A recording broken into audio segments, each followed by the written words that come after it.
नमस्कार श्रोते हो. मी ॲडव्होकेट कीर्ती सोनोने पार्थ मराठी ऑडिओमध्ये तुम्हा सर्वांचं स्वागत करत आहे. लवकरच आपण नवीन कथा मालिकेला सुरुवात करणार आहोत, ज्याचं नाव आहे स्पर्श तुझ्या प्रीतीचा. पण त्याआधी कथेचा छोटासा प्रोमो पाहूयात.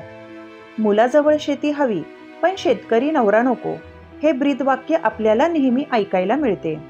मुलीसाठी जेव्हा वर संशोधन केलं जातं तेव्हा मुलाकडे किती एकर जमीन आहे हे आधी विचारलं जातं. पण त्यासोबत मुलगा चांगला शिकलेला आणि चांगला हुद्द्यावर हवा ही अट देखील असते.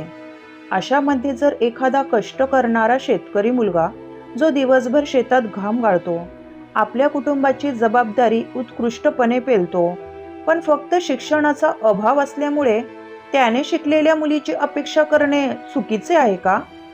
आजही हे चित्र आपल्या समाजामध्ये पाहायला मिळते की मुलाचे शिक्षण नसेल तर त्याला शिकलेली मुलगी मिळत नाही. तर या कथेमध्ये आपण अशाच एका उमद्या तरुणाला भेटणार आहोत, जो काही कारणांमुळे शिक्षण घेऊ शकला नाही, पण दिवस रात्र आपल्या शेतामध्ये काबाड कष्ट करून त्याने आपल्या कुटुंबाचे पालन पोषण केलेले असते. इतकंच नाही तर त्याने आपल्या भावंडांनाही उच्च शिक्षण दिलेले असते, पण स्वतः अशिक्षित असल्यामुळे त्याला नेहमी कमी लेखले जात होते. त्याचं साधं सरळ राहणीमान काही लोकांना गावंढळ वाटत होतं. म्हणून त्याने मनाशी पक्के केले होते की लग्न करेल तर शिकलेल्या मुलीसोबतच, जी त्याच्या कुटुंबाला सन्मानाने वागवेल आणि त्यालाही हातभार लावेल. त्याच्या आयुष्यात जी पोकळी आहे ती भरून काढेल, जी त्याच्या प्रत्येक सुखदुःखात त्याच्या पाठीशी उभी राहील आणि प्रत्येक निर्णयात त्याला मार्गदर्शन करेल. असेल का कोणी अशी? आजकाल तुम्ही अवकाळी पावसामुळे होणारे शेतीचे नुकसान आणि शेतकऱ्यांच्या आत्महत्या हे विषय पाहिले असेल. पण यापेक्षाही शेतकऱ्यांसमोर एक गंभीर प्रश्न आहे, आणि तो म्हणजे शेत जमिनीचा व्यवहार. आज जमिनीच्या विक्रीसाठी भाऊ भावाचा जीव घ्यायला कमी करत नाही, हे मी स्वतः कोर्टमध्ये पाहिले आहे.